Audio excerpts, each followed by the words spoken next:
Tá, deixei para fazer esse vídeo por último, completo, com os casos clínicos de coagulação. Não foi dado muito conteúdo na teoria pra gente, mas a parte prática. Mas o que foi que eu trouxe aqui? Eu trouxe um conteúdo de uma outra matéria pra gente só relembrar aí, né, com relação à hemostasia aí. Então a gente viu que acontece primeiro uma vasoconstrição, depois acontece a formação do tampão plaquetário, depois vem a coagulação desse tampão, depois vem a retração do coágulo e depois vem a diluição do coágulo. E as hemostasias primárias estão aqui, secundária e terciária estão aqui nesse meio, onde mostra que, primeiro, né, há uma vaso aqui detalhando uma vasoconstrição, né, que atua aqui a endotelina, certo? Depois vem lá a parte de formação do tampão plaquetário, onde vai envolver aí o fator de Wolff-Lembrandt, lembra? Exposição do coágulo, agregação da plaqueta, ADP, fibrinogênio, glicoproteína, etc. Todo aquele conjunto para poder fazer a formação do tampão, que é o 2 aqui, plaquetário. Depois vem a parte de coagulação sanguínea, onde vai entrar aí o fibrinogênio, se transformando em fibrina, depois formando aquela rede, né, junto com a plaqueta. E aí vem os fatores de coagulação, que são as vias intrínsecas, as vias extrínsecas e a via comum. Dá um destaque aqui para a via intrínseca e via extrínseca, e todas vão se juntar na via comum aqui, que é o fator 10 aqui, ó. Então, você tem uma via que é mais demorada para acontecer, que é a via intrínseca, né? E você tem uma via mais rápida aqui, ó, que é por traumas externos, né? Corte, lesão, um trauma externo, é a via mais rápida, que é a via extrínseca, que atua o fator 7 e o fator 7A. Lembrando que esses dois fatores, tem um fator, a via intrínseca aqui, que é mais demorada, né? Uma cascata maior, com 1, 2, 3, 4 fatores de coagulação, enquanto a via extrínseca, que é a via mais rápida, só são 2 fatores de coagulação e tudo se junta aqui no fator 10, que é esse aqui, ó. Depois vai para o fator 5, o fator 2. Então, essa é a via comum aqui, certo? Lembrando aqui que o fator 10 aqui é o nosso famoso aqui, deixa eu até dar um destaque aqui, que é a trombina, né? Protrombina, certo? Então, lembrando que a via extrínseca é para traumas e já a via intrínseca é mais coisas internas, né? Traumas internos aí, certo? Aqui também vem outra informação interessante, dizendo aqui que isso aqui eu acho muito importante, saber que o cálcio é o fator de coagulação do fator 4, né? Informação que muita gente não sabe. E os fatores dependentes de vitamina K é o fator 10, é o fator 9 e o fator 7. Então perceba que o fator 7 está aqui na via extrínseca, o fator 9 está na via intrínseca e o fator 10 está na via comum. Ou seja, se a pessoa tem um problema hepático, se a pessoa tem um problema de deficiência de vitamina K ou deficiência nessa absorção de vitamina K, ou uma deficiência, por exemplo, geralmente é através da bile, né, para poder fazer esse processo aí de absorção. Se tem alguma dificuldade, alguma obstrução, óbvio que vai afetar tanto na via intrínseca quanto na via extrínseca, porque a vitamina K está relacionada com os fatores de coagulação 10, 9 e 7, certo? E por último aqui, ou depois vem a retração do coágulo, né, que leva de 20 a 60 minutos, etc. Vem aqui todo aquele processo, e aqui sim é um dos mais interessantes também. Teoricamente a via terciária, né, a hemostasia terciária, que é a dissolução desse coágulo. Ou seja, é aquele plasminógeno transformando em plasmina aí, que aqui sim entra aquele famoso dímero D, certo? Então uma substância que a gente dosa aí também, né, na corrente sanguínea, para definir pessoas aí que estão sofrendo processo de AVC por via trombohemolítica, né, tromboembólise, um AVC, uma trombose venosa. Então, geralmente, a gente dosa esse dímero D em pacientes aí, justamente porque está formando aquele coágulo, né, está dissolvendo aquele coágulo. Então, dímero D, rapidinho ali, você consegue dosar, tá? Então, vem falando aqui sobre a hemostasia primária. O que seria hemostasia primária? Plaqueta, formação do tampão. O que seria a hemostasia secundária? A formação do coágulo, da rede de fibrina. E o que seria a hemostasia terciária? A fibrinólise, a remoção desse excesso, onde vai gerar aí também um dímero D, beleza? Então, hemostasia primária, secundária e terciária. Eu acho que lá na prova ela não vai especificar quais são os fatores da via primária, secundária e terciária. Ela vai separar quais são os fatores da via intrínseca e da via extrínseca. Então, não confunde via intrínseca, extrínseca e comum com via primária, secundária e terciária. Por quê? Se a gente está falando da via primária, eu vou até deixar esses dois juntos aqui, ó, que é via intrínseca e extrínseca, certo? E comum. Vou botar aqui a comum aqui de azul para dar um destaque aqui, certo? Então, se a gente está falando de hemostasia primária, a gente está falando de plaqueta. Então, o que é plaqueta? O que é dependente de plaqueta? Foi a aula passada, certo? É tempo de agregação plaquetária. Deixa eu ver se eu coloquei esses exames aqui, ó. Via primária aqui, ó. Cadê? Contagem de plaquetas, certo? Tempo de sangramento. Então, esses exames aqui, que eu vou até pintar de rosa aqui, ó. Esses exames aqui, ficou tão claro não, vou botar de amarelo. Esses exames aqui, ó, contagem de plaqueta e tempo de sangramento, são relacionados à via primária. Porque primeiro eu tenho que agregar a plaqueta, certo?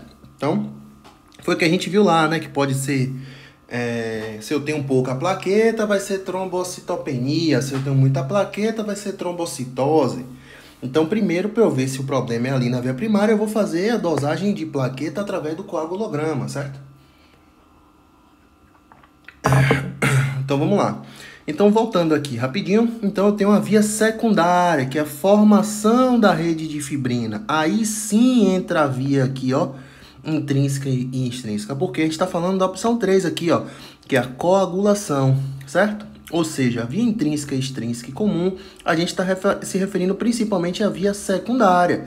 Porque a terciária é mais a questão do dímero D, que é de solução aí desse coágulo, né? Para poder remover esse excesso aqui, certo? Da terciária, remover o excesso. E acaba liberando aí esse dímero D aí, tá? Então, o que foi que eu coloquei aqui? Eu coloquei assim, ó. Quais são as patologias presentes na via primária e na via secundária, tá? Isso aqui eu coloquei petequias, equimose, né? Gengivorragia, sangramentos imediatos, plaquetopenia. Tudo isso daí também está relacionado à via primária. Olha lá, a plaqueta entrando pela via primária também, tá?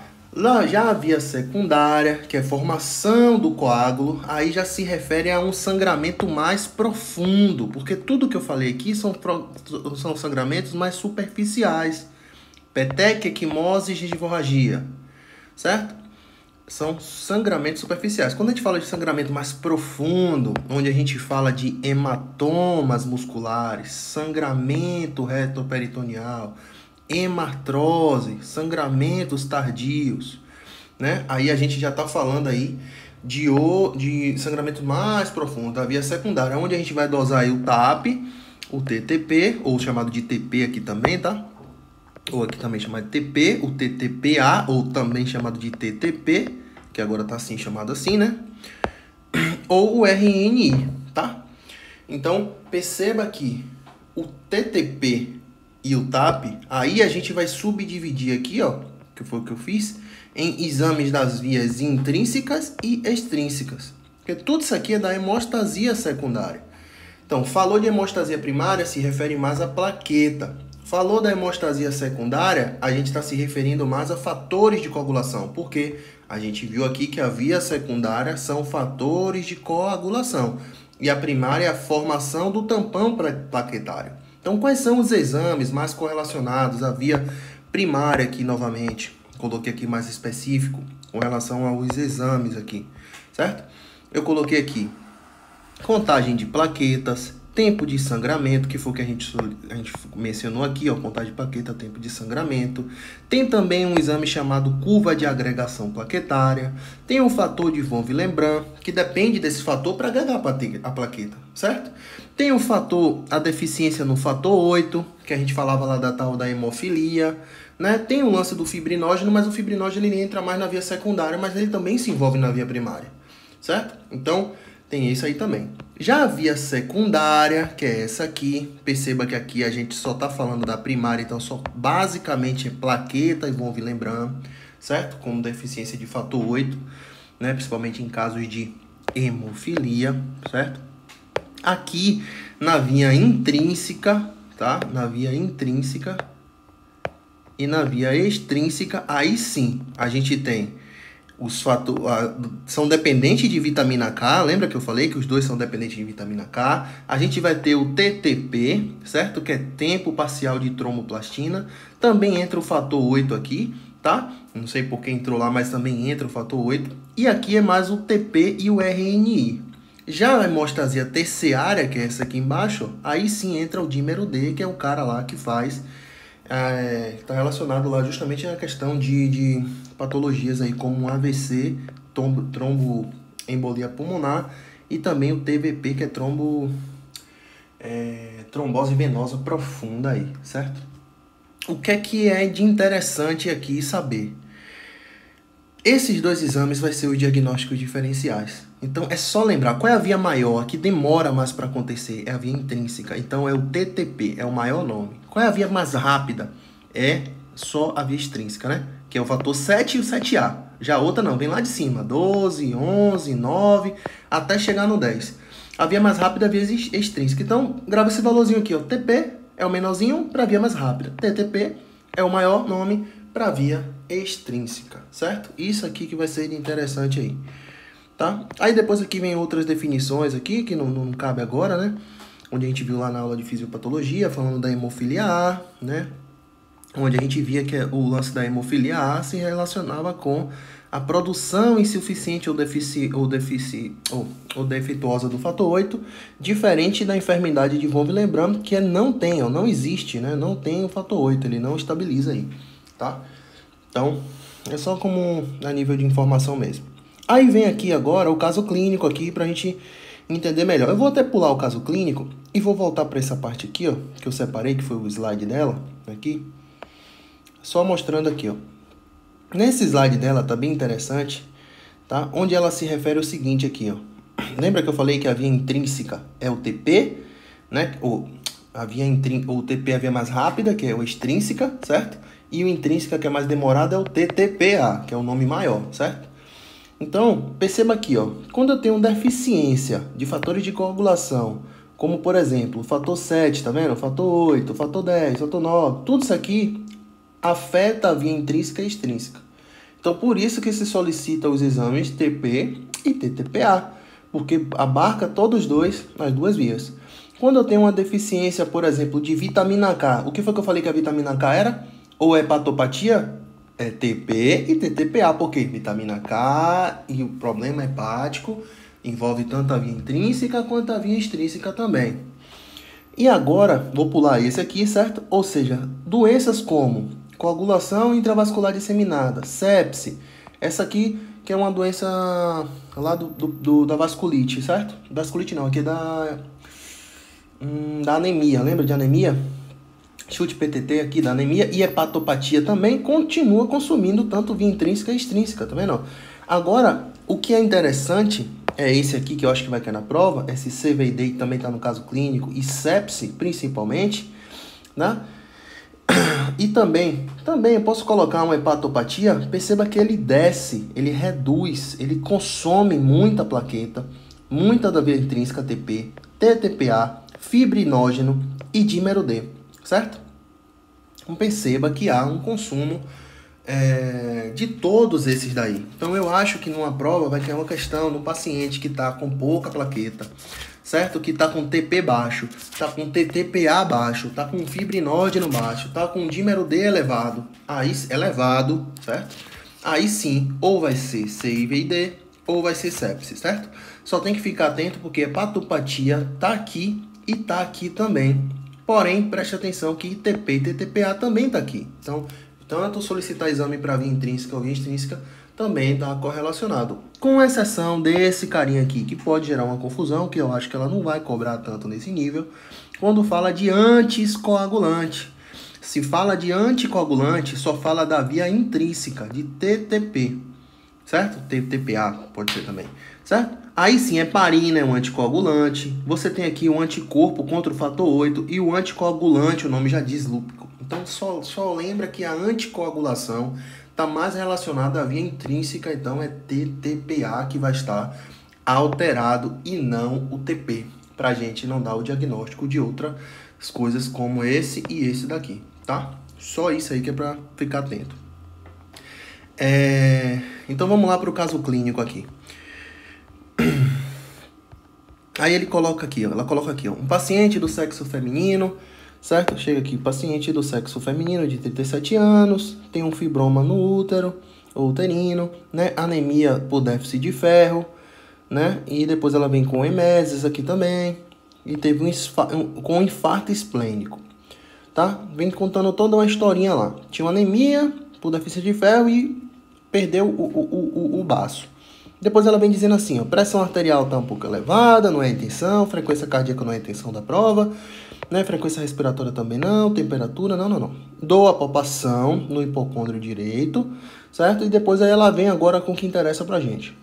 Anêmica, confirmou, certo? Hematócrito baixo também, anemia. Depois vem com o VCM reduzido, né? Tudo indicando aí que seja uma microcítica, foi o que ela estava se referindo aqui por deficiência de ferro. Tudo batendo certinho. Aí sim ela vem com a plaqueta aqui elevada, tá?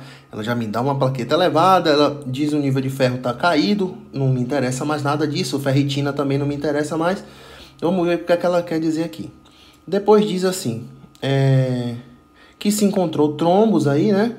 Devido ao reconto de plaquetas elevados, etc, etc. E aí depois falou que ela sofreu um infarto também renal secundário. Primeiro ela perdeu o baço, depois ela perdeu lá o rim, né? Então o que é que ele diz aqui? Se encontra alteradas células vermelha,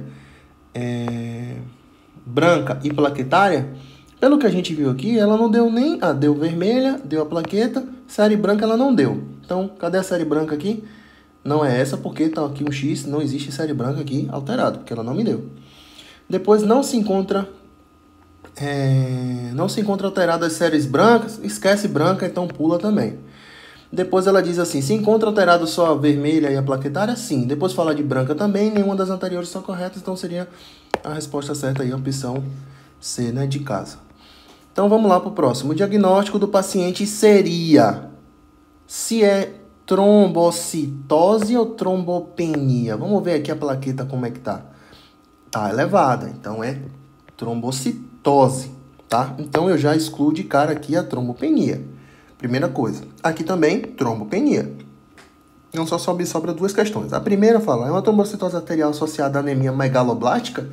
Oh, meu Deus, não é megaloblástica, né? É microcítica ferropênica. Então, tá aqui, ó. Microcítica ferropênica, porque a questão foi dada aqui, o VCM menor a 64, né? Ela disse aqui também que é por deficiência de ferro, então tem que analisar isso aí. Motivo do diagnóstico. Vamos lá. O motivo do diagnóstico eu vou logo de cara aqui, né? Deficiência de ferro provocado pelo... essa questão aqui, né? Pelo amor de Deus, então vamos avançar. Aí vem aqui de novo, aí depois vem uma criança com febre, né? Diz lá que tá com febre, tá lá com a gastroenterite associada aí a um rotavírus, né?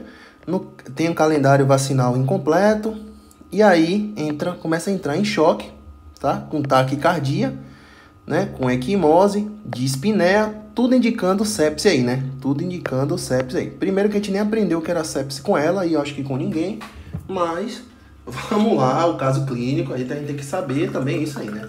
Enfim, ai Deus. Então, vamos lá. Aí me deu uma leve anemia, certo? Normocítica, normocrômica. Beleza, porque tá perdendo sangue aqui, ó. É sepse, começa a vazar sangue por tudo que é canto. Claro que vai dar normocítica, normocrômica, né? Começa a perder, a aumentar a permeabilidade capilar, é fato que vai cursar com normocítica, normocrômica, lembra? E de preferência regenerativa, lembra? Porque tá regenerando, tá perdendo sangue. O problema não é ataque lá na medula. Aí diz que tá aqui uma trombopenia, reduziu aqui, né?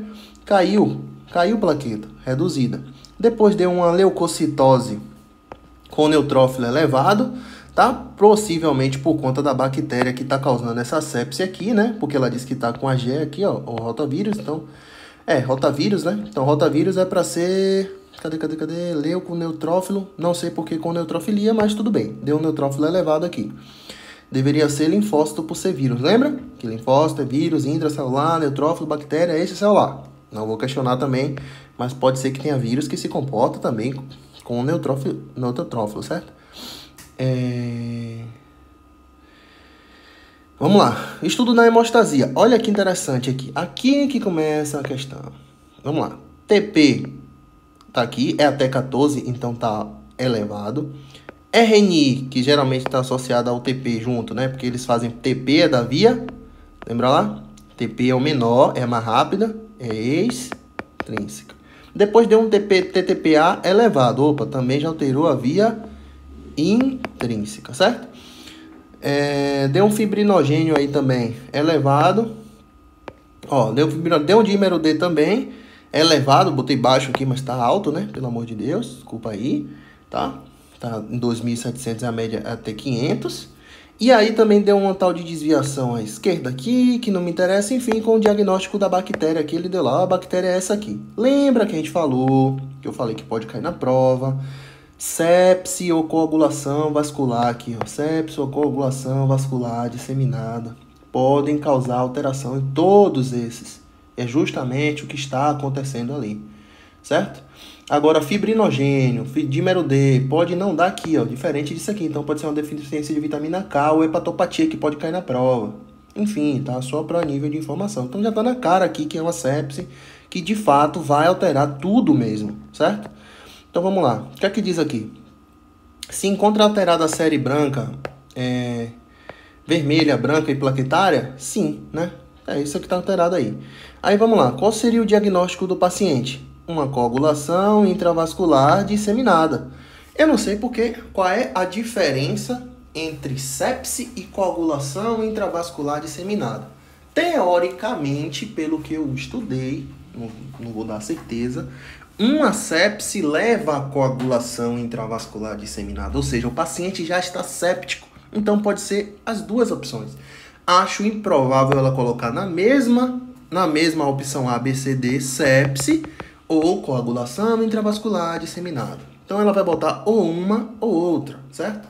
Então, a sepse leva a coagulação vascular, né, intravascular disseminada. Coágulo por tudo que é canto, porque aumenta a permeabilidade do capilar, né? A bactéria tá no sangue, certo? Então, acabou, né? Não tem muito o que fazer, é entender esse processo, tá? Verificar essa tabela aqui, que tá bem legal também, tá? Entender aquele processo lá que eu falei da hemostasia primária e secundária, principalmente TP, TTP. Lembrar que TP e RNI estão juntos, né, da via extrínseca, e a maior via é o maior nome, TTP, beleza? E quando altera tudo, ou é coagulação vascular disseminada, ou é sepse, ou é aquela cito TTP, lembra? Ou é chita essa aqui, TTP, que é um tipo de anemia, ou pode ser uma hepatopatia também. Mas lembrar que a hepatopatia também pode somente alterar TP e TTP, assim como deficiência de ferro também. Falou? Tamo junto, valeu.